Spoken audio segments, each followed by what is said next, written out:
You know that feeling, right? Sitting in your favorite chair, late afternoon sun, painting patterns on the floor, and suddenly, boom, there they are again. That person who said something years ago, still echoing. It's weird how some people just stick. Not the good kind of sticking, the kind that makes your chest tight before sleep, the kind that turns a passing comment into a lifelong companion you never asked for. I've been thinking about this lately, about how it's not always the loudest people who disturb our peace. Sometimes it's the ones we tried hardest to love, but never quite reached. And in that quiet struggle, we forget something sacred, like wind through pine trees. Not every disturbance has to leave a trace, unless we hold on to it. So here's what I want to share with you tonight. Not advice exactly, more like a path, lined with old stories and small truths. Maybe somewhere along the way, we'll rediscover a kind of peace that no one can take from us. Shall we begin? Part 1. See clearly, without the drama. Why does this person disturb me so much? Not just their words or tone, but the way they linger, long after they've gone. There's this Zen story I love. A monk's meditating in his boat, crossing a river. Another boat crashes into his. He spins around, ready to unleash hell on whoever just ruined his Zen moment. But the boat? Empty, just drifting downstream with the current. He laughed at himself. His anger hadn't come from the other boat. It came from within. That's the thing about toxic people. They're like empty boats, crashing into our peace when we least expect it. But here's what I'm learning. Can we see them without immediately making them the enemy? The Buddha called this right view. It's not just seeing what is, it's seeing clearly, with compassion, without all the cloudy judgment we usually drag around. When you realize how perfect everything is, you will tilt your head back and laugh at the sky, the Buddha said. But seeing clearly doesn't mean pretending harm is harmless. It means understanding something deeper. Those who hurt others, they're almost always hurting themselves. The woman who snaps at you in the grocery store just lost her husband. Your gossipy co-worker is terrified of being invisible. That angry neighbor learned that language from his father. None of this excuses their behavior, but it helps us step out of the judgment trap, which often becomes our own second arrow. The Buddha taught about this. When we experience pain, it's like being struck by an arrow. But when we react with anger, blame, resentment, we shoot ourselves with a second arrow. And that second one, that's the one that really wounds us. So we return to breath. Notice the hit, feel the reaction rising. But don't feed it. Stay still. Observe. The judgment dissolves. What's left isn't weakness, it's freedom. But if I don't judge them, you might ask, what do I do? Let them walk all over me? The answer is no. And that's where protection comes in. Part 2. Detach, but don't abandon. What happens when someone you love keeps crossing lines? A sibling who shames you, a friend who gossips, a partner who uses silence as a weapon. Do you walk away? Stay silent? Fight back? There's wisdom here that's not about running or reacting. It's about letting go, without letting go of love. One day, a man came to insult the Buddha in public, hurling words like stones. The Buddha looked at him calmly and said, "If someone offers you a gift and you don't accept it, to whom does the gift belong?" The man was startled. "To the one who offered it." The Buddha smiled. "Then so it is with your anger." This is non-attachment in its most radiant form, not coldness, not walls. but the warm strength of choosing not to carry what was never ours to begin with. We live in a culture that says love must look like closeness, that caring means staying in the room, answering every call, enduring every wound. But the Dharma teaches something different. True compassion includes yourself. It's deeply possible to love someone and step back, to see their suffering without letting it poison yours, to offer kindness from a distance if needed. This isn't abandonment, it's wisdom. In Buddhist psychology, there's a word, upekkha, equanimity, the fourth of the four immeasurables, and the hardest to embody. It means staying steady in the face of other people's storms, not unmoved like a statue, but deeply rooted like a tree. Imagine that toxic person as a fire, wild, unpredictable, pulling air from everything around it. The more wood you throw in, the bigger it grows. But when you stop feeding it, when you simply watch it burn through its own fuel, it has no choice but to settle. You yourself, as much as anybody in the entire universe, deserve your love and affection, the Buddha said. So we breathe. Step back. Still love, but now from a place where our love isn't tangled in suffering. Part 3. Protect your peace with compassion. Can you be kind and say no? Can you be loving and choose distance? Can you care deeply and still refuse to let them harm you again? It's a question many of us carry, especially those with soft hearts and long memories. The truth is, boundaries aren't barriers to love. They're the conditions being so for it to grow. There's a story about a monk named Sati who thought being spiritual meant becoming a doormat, enduring everything in silence. When the Buddha heard this, he didn't praise the monk's passive endurance. Instead, he offered a teaching both compassionate and clear. Enduring harm doesn't mean accepting it. Wisdom is knowing what to allow in and what to let go. Think of a garden. If you let every passerby pluck flowers, trample soil, toss garbage inside, soon nothing remains. The garden withers.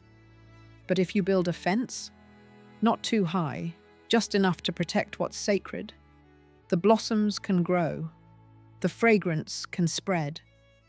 That's what boundaries do for the soul. Yet we hesitate. What if they think I'm selfish? What if I hurt their feelings? Let me offer this. What if your silence is enabling their suffering to continue?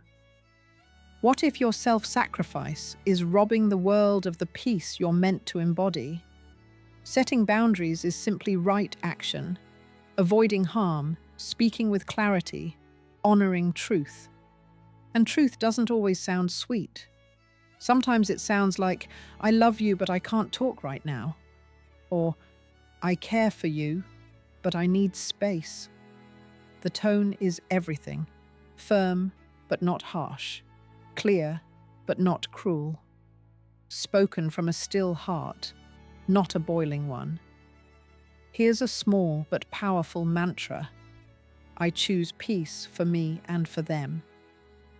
Because when we protect our own peace, we're not withdrawing love. We're ensuring it has a place to live. Part 4. Drop the rope. Don't engage the drama. Ever found yourself in a tug-of-war with words? Every time you respond, they pull harder. Every time you explain, they twist it. Before you know it, your heart is tired and peace is gone. What if the only way to win that game is to stop playing? When the mind is agitated, the world is agitated.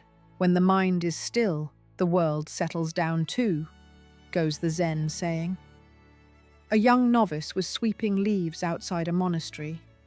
An older monk approached and tossed dirt onto the freshly swept path. The novice, shocked, demanded, "Why did you do that?" The elder smiled and walked away. Later, the abbot explained. He wanted to see if you were sweeping with mindfulness or sweeping to please your ego. A peaceful path can only come from a peaceful mind. Not everything needs a reaction. Drama only exists when two egos are present, one to throw the spark, another to catch fire. But if you don't react, if you refuse to catch the flame, it fizzles out. Think of toxic people as emotional anglers. They cast bait made of guilt, shame, sarcasm, blame. What they want most is a bite, a flash of anger, a defensive word, a wounded silence. So we practice the discipline of not biting. We pause, breathe, drop the rope. The Buddha often stayed silent when insulted because he knew no truth needs shouting, no peace needs defending. They insulted me, they hurt me, they defeated me. Those who think like this will never be free, says the Dhammapada. Next time someone throws their hook, notice what they're offering.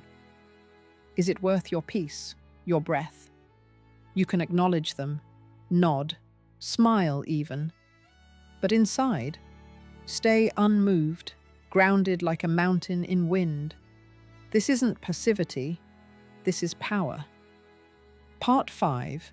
The Art of Non-Reaction. Not reacting doesn't mean you're weak. It means you're deeply, unshakably strong.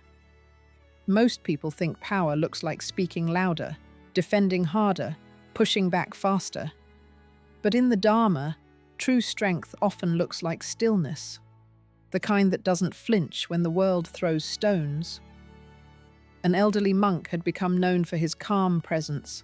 A young warrior, proud and brash, rode into the village determined to break this composure. He shouted insults, mocked the monk's robes, even threatened him. But the old monk simply sat, eyes calm, breath steady. Not a flicker of offense crossed his face. After an hour, the warrior stormed off in frustration. A villager asked, "How did you not respond?" The monk smiled. If someone offers you rotten fruit and you don't take it, does it not remain theirs to hold? That's the art of non-reaction. Not denial, not suppression, but knowing you don't need to carry what isn't yours. In Buddhist teachings, we call this resting in awareness. When we react, we step out of awareness into reactivity. We leave the calm of our temple and run into the battlefield. When we stay centered, we remain the watcher. The storm may thunder around us, but it cannot reach us. This doesn't mean we never speak. Sometimes silence is loud enough. Other times your voice may be needed, but only when your heart is calm, not when it's boiling. Won't people think I'm weak if I don't respond? Here's the truth. Nothing is more intimidating to a manipulator than a person who won't play their game. They thrive on reaction. Your stillness confuses them, disarms them. Be like a rock in a stream, the Buddha said, unmoved by the flow of praise or blame. So next time someone tries to pull you in, picture yourself as that rock, grounded, silent, whole. When the urge to respond flares up, try this. Pause, breathe, smile gently. Then ask yourself, what would peace do right now? Sometimes peace answers, other times it simply stays still. And that's answer enough. Part 6. Limit your exposure, the refuge of distance. You've tried kindness, silence, even understanding their suffering. But what when the fire keeps burning and you're getting scorched? Sometimes the most compassionate thing is to step back. A monk named Magga returned to the Buddha in tears. Despite his efforts, his mind was flooded with agitation. He'd gone to a lovely forest grove seeking clarity, but old cravings and inner storms had risen. The Buddha listened calmly, then said, "Magga, the mind must be protected by good conditions, just as a tree must be sheltered by healthy soil. Environment matters, not just the forest outside, but the people we allow near our heart. In modern life, we feel we have no choice. But it's my sister, my boss, my spouse. We feel trapped, obligated, guilty for even thinking about distance. But here's a gentle truth from the Dharma. Closeness is not always compassion. Sometimes space is. A woman named Ruth had a lifelong friend, Claire. They'd shared secrets, birthdays, grief. But in recent years, Claire had grown bitter. Every call was a complaint, every visit full of subtle digs. Ruth, loyal to a fault, kept picking up the phone. Until one day, after another call that left her in tears, she whispered, "I don't think she sees me anymore." With her meditation group's help, Ruth made a quiet decision. She didn't block Claire or send an angry message. She simply stopped answering every time, created soft space, like clouds moving across the sky. Over time, the pain began to lift. Limiting exposure doesn't mean banishing people. It means honoring your nervous system, tending to the garden of your inner life. Just as we wouldn't leave our doors open to a thief every night, why should we leave our hearts open to constant harm? Better than 1,000 hollow words is one word that brings peace, the Buddha said. Sometimes that word is no, or not today, or I need time. You're not cruel for choosing peace, not selfish for needing air. You're simply remembering that you too are a being worthy of protection. Part 7. Build your support system. When you distance yourself from someone toxic, you don't just lose conflict, you lose familiarity. The voice you dreaded becomes an empty space. The presence that hurt becomes an absence that echoes. So where do you go with that emptiness? One day, the Buddha's attendant Ananda said, "Lord, I've come to understand that having spiritual friends is half of the holy life." The Buddha looked at him kindly. "No, Ananda, having spiritual friend is the entire holy life." We don't walk this path alone. Even the Buddha walked with others beside him. He had Sangha, a community of wise, compassionate hearts.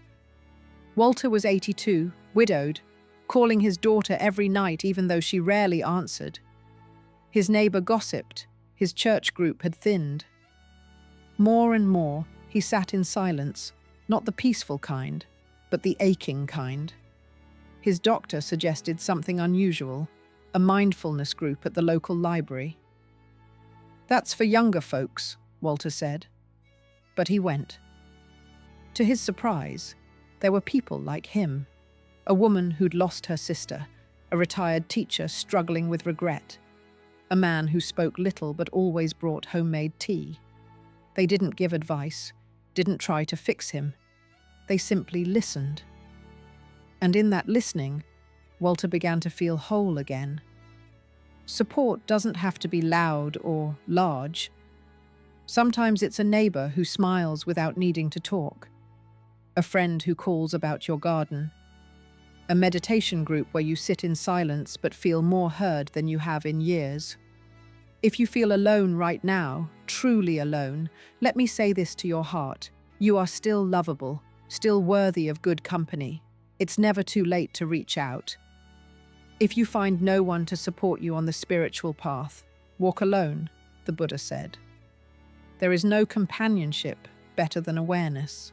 But when you do find even one person who sees you, hears you without judgment, reminds you of who you are when you forget, hold them close. That's your true Sangha. Part 8. Prioritize self-care. A ritual of compassion. When's the last time you asked yourself, not what others need from you, but what you truly need from yourself? Not out of indulgence, but as a quiet, holy gesture. A whisper that says, I'm still here, and I still matter.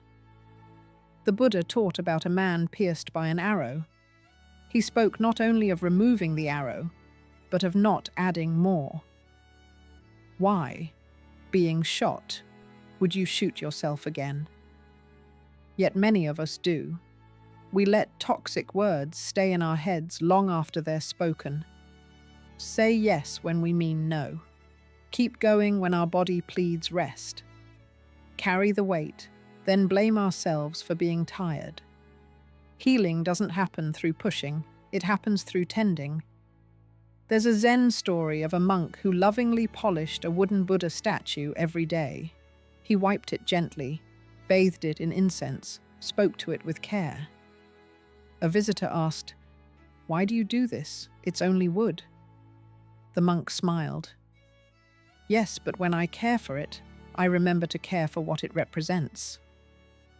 Your body, mind, heart, they're not perfect, but they're sacred. They carry decades of breath, reef, wisdom. How could they not deserve your tenderness? True self-care might be as simple as sitting outside in early light, watching breeze move through trees, turning off the news for 1 hour to listen to silence, writing letters you'll never send, not to change the past, but to let your heart finally speak. Self-care isn't selfish.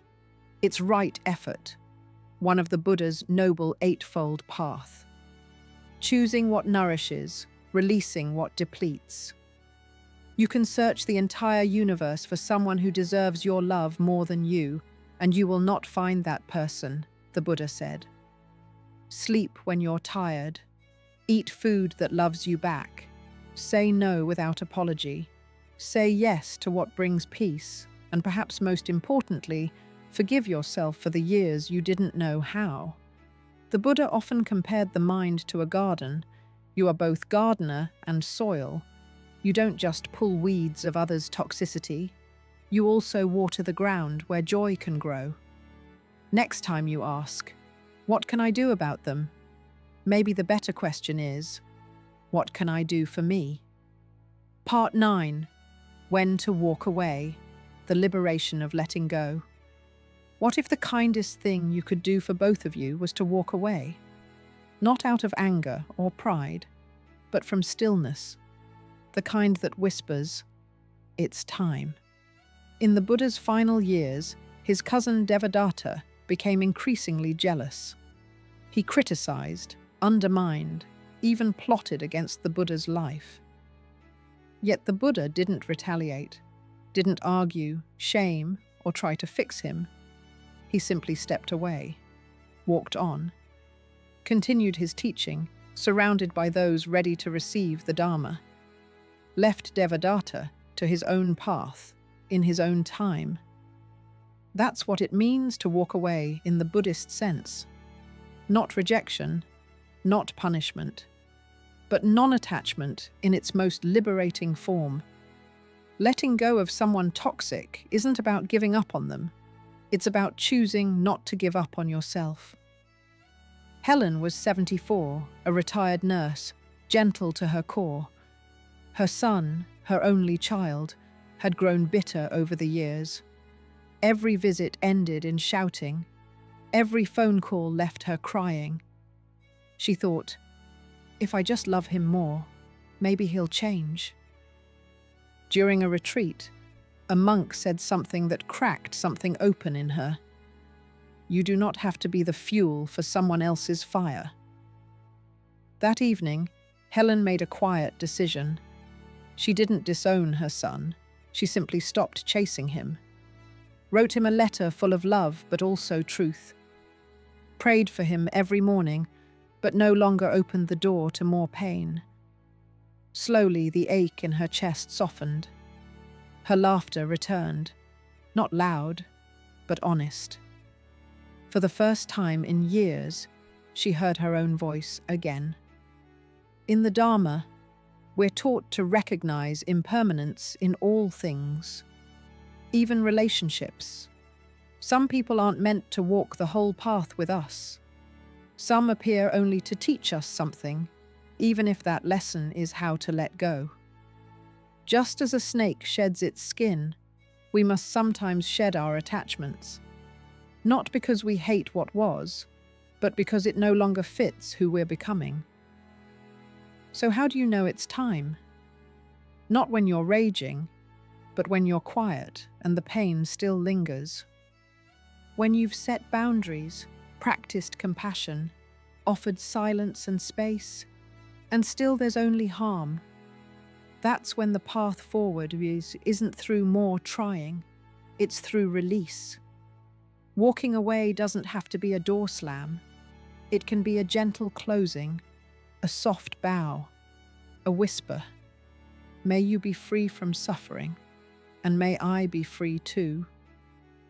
And here's the most important part. Walking away isn't the end of love. It's the beginning of a new kind, one that no longer costs your peace. You're not leaving them behind in hatred. You're simply choosing the path that leads you back to yourself. Part 10. The Mirror of Suffering, Finding Teachers in Difficult People. What if the people who disturb us most aren't obstacles, but teachers? What if their presence in our lives isn't random but purposeful, though perhaps not in the way we'd hope? There's an old Tibetan saying, "The enemy is the greatest teacher." Not because we should seek conflict, but because those who challenge us most reveal the places where we still cling, still react, still haven't found peace. A woman named Sarah came to understand this during a particularly difficult period. Her mother-in-law, Margaret, had a gift for finding her most sensitive spots. Every family gathering became a minefield of subtle criticisms about Sarah's parenting, her cooking, her career choices. For years, Sarah fought back, defending herself, arguing, leaving gatherings early with tears in her eyes. Until one day, sitting in meditation, she asked herself a different question. What is Margaret teaching me? The answer was uncomfortable but illuminating. Margaret was showing her exactly where she sought approval from others, where she still needed external validation to feel worthy, where her sense of self was still fragile enough to be shaken by another's opinion. This wasn't about excusing Margaret's behavior. It was about recognizing that our strongest reactions often point to our deepest wounds, wounds that, when healed, become sources of wisdom. Every person that comes into your life is a teacher, the Buddha taught. Some teach you what to embrace, others what to release. The people who trigger us most are often reflecting back aspects of ourselves we'd rather not see. The gossip who annoys us might be showing us our own tendency to judge. The aggressive person who frightens us might be revealing our own suppressed anger. The manipulative individual who exhausts us might be mirroring our own subtle ways of controlling others. This doesn't mean we're responsible for others' behavior, but it does mean that every difficult encounter is an opportunity for deeper self-understanding. When we can look at someone who hurts us and ask, "What is this teaching me about myself?" we transform the relationship from victim and perpetrator to student and teacher. The power dynamic shifts. The learning begins. Part 11. The practice of forgiveness, not for them, but for you. Forgiveness might be the most misunderstood concept in spiritual practice. We think it means condoning harmful behavior, or pretending we weren't hurt, or rushing to reconcile before we're ready. But true forgiveness, as the Buddha taught, is something entirely different. It's not about them at all. It's about us. Holding on to anger is like drinking poison and expecting the other person to die, goes the saying often attributed to the Buddha. When we refuse to forgive, we're not punishing them, we're imprisoning ourselves. Thomas had carried the weight of his father's emotional abuse for 40 years. Even after his father's death, the anger remained. a constant companion that colored every relationship, every moment of potential joy. In therapy, his counselor suggested something radical. What if forgiveness isn't about your father? What if it's about freeing yourself from the prison of this pain? The process wasn't quick or easy. Forgiveness, Thomas learned, wasn't a single act, but a practice. Daily, sometimes hourly, he had to choose to release the grip of old wounds. He started small. Instead of rehearsing his father's failures, he began to acknowledge his own pain. "I was hurt," he would tell himself. "That child deserved better." This wasn't forgiveness yet, but it was the beginning, the recognition that he mattered too. Slowly, he began to understand that forgiveness wasn't about saying his father's behavior was acceptable. It was about choosing not to let that behavior continue to harm him decades later. The Buddhist approach to forgiveness involves three key understandings. First, forgiveness is for the forgiver, not the forgiven. You don't need the other person's permission, presence, or even awareness to forgive them. You can forgive someone who has died, someone who has disappeared from your life, someone who would reject your forgiveness if offered. Second, forgiveness doesn't require reconciliation. You can forgive someone and still maintain boundaries. You can release the anger while still protecting yourself from future harm.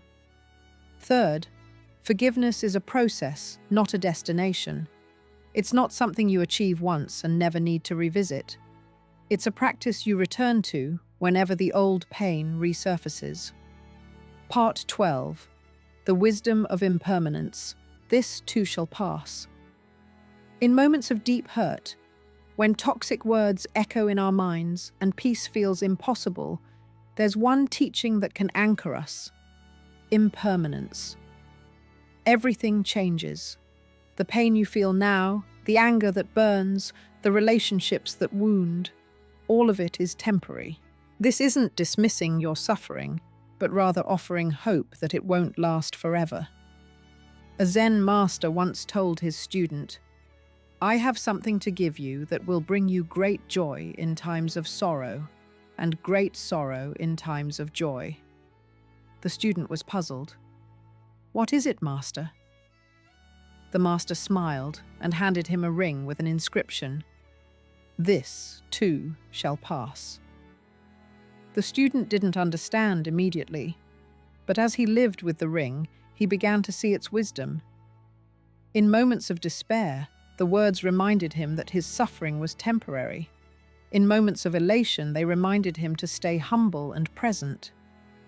When someone's toxicity feels overwhelming, when their presence seems to dominate your inner landscape, remember, they are not permanent fixtures in your life. The pain they cause is not your permanent state. The anger you feel is not your permanent identity. Even the most difficult people in our lives serve a temporary purpose. They appear, teach us what we need to learn, and eventually fade from our immediate experience. Sometimes they change. Sometimes we change.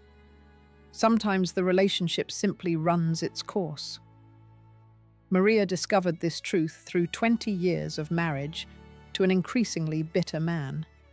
She had tried everything: counseling, patience, changing herself to please him.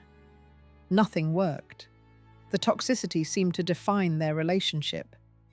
But as she studied Buddhist teachings, she began to understand impermanence differently, not as this will end, but as this is always changing. She started to notice tiny shifts, moments when his anger softened, times when her own reactivity decreased, small openings for different kinds of interaction. She couldn't control his changes, but she could observe how her own relationship to his behavior evolved. Some days she felt stronger, other days more vulnerable. The constancy wasn't in his toxicity or her suffering, but in the flow of change itself. This understanding didn't solve their problems, but it gave her hope. If everything was impermanent, then her pain was impermanent too. If her hurt could change, then maybe her heart could heal. Part 13. Creating Sacred Space, the Sanctuary Within. When the outer world feels chaotic, when toxic people seem to be everywhere, we need to remember that we carry within us a sanctuary that no one can breach. This inner refuge isn't built through walls or defenses, but through cultivation of peace. The Buddha often retreated to quiet places, forests, caves, gardens, but he also taught that the deepest refuge isn't a location, but a state of mind. A place of stillness that exists within us, always available, always untouchable by external circumstances. Building this inner sanctuary requires practice. It begins with small moments of conscious breathing. When someone's words sting, instead of immediately reacting, we pause. Take one breath, then another. In that space between stimulus and response, we remember who we are beyond their opinion of us. Father Gregory, a monk who had dealt with difficult people in his community for decades, shared his practice. When someone speaks harshly to me, I imagine their words as rain falling on my roof. I can hear them, but I don't have to let them inside. They wash over me and flow away. This isn't about becoming cold or disconnected. It's about maintaining your center while still being present to life. You can listen to difficult people without absorbing their negativity. You can offer compassion without taking on their suffering. The practice involves several elements. Mindful breathing. When confronted with toxicity, return to your breath. Not as an escape, but as an anchor. Your breath is always with you, always available, always neutral. Body awareness. Notice where you hold tension when dealing with difficult people. Are your shoulders tight? Your jaw clenched? Your stomach knotted? Breathe into these places. Let them soften. Mental noting.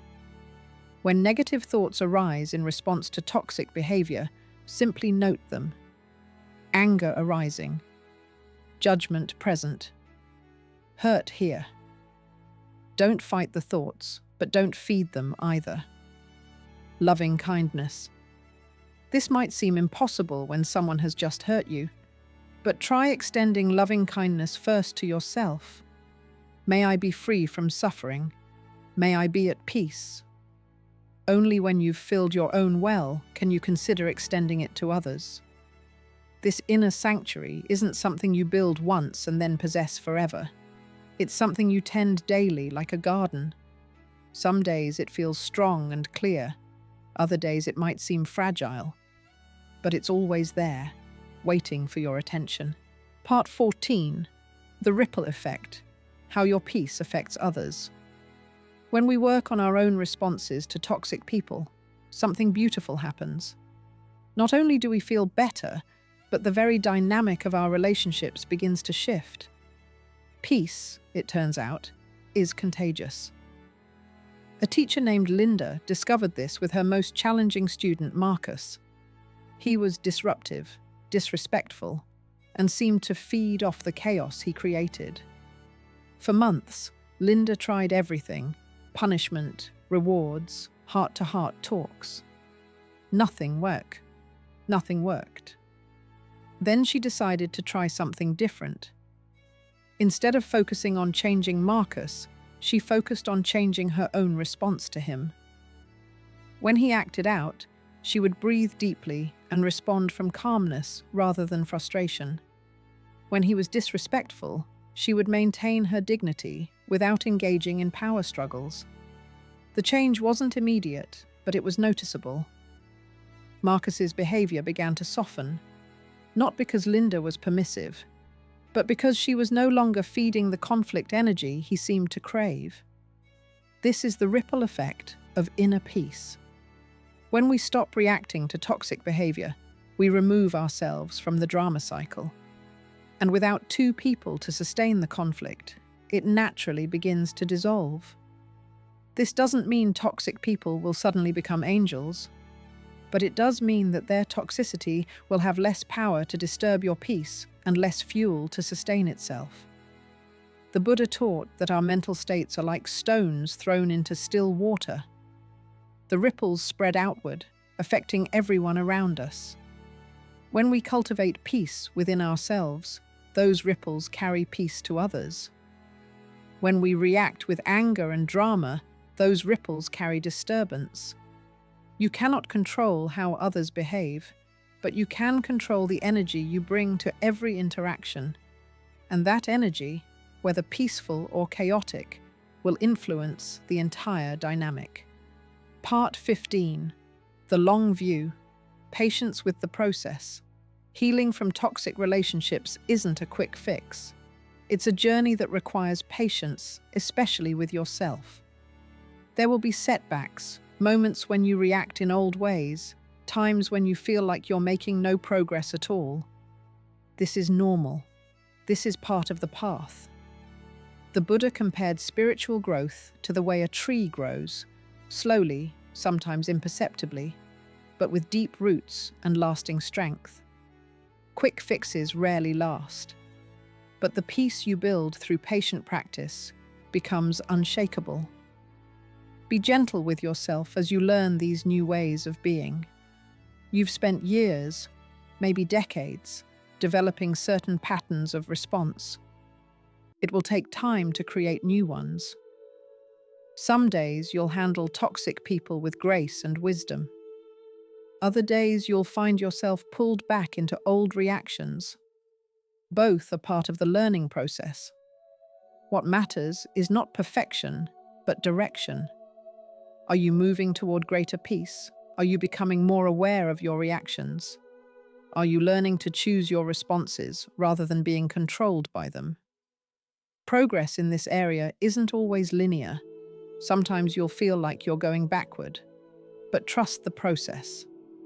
Trust that every moment of awareness, every conscious breath, every choice to respond rather than react, is building something beautiful in your life. The Buddha's final words were, "All conditioned things are impermanent. Work out your salvation with diligence."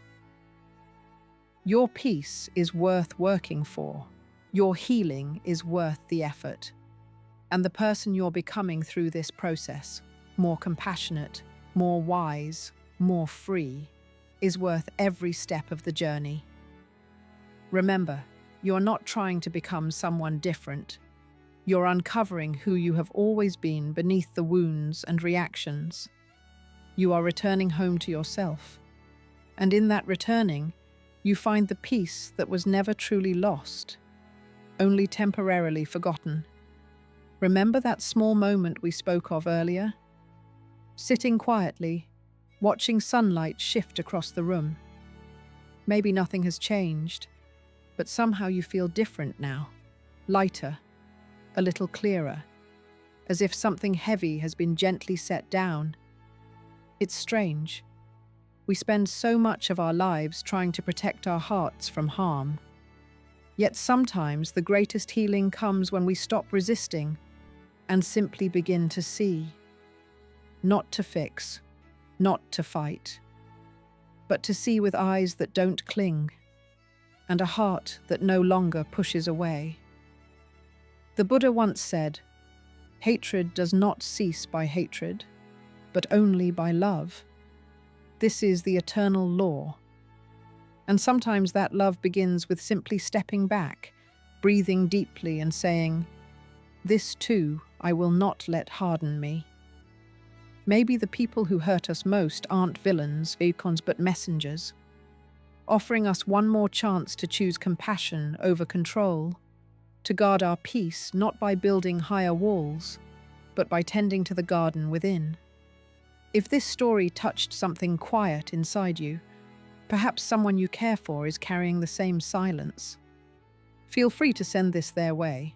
No explanation needed, just a small light in the dark. And as we end this time together, may your path be soft beneath your feet. May your breath return you to yourself. And may you remember, you are not alone on this journey, ever. Thanks for watching. Click here to check out another video.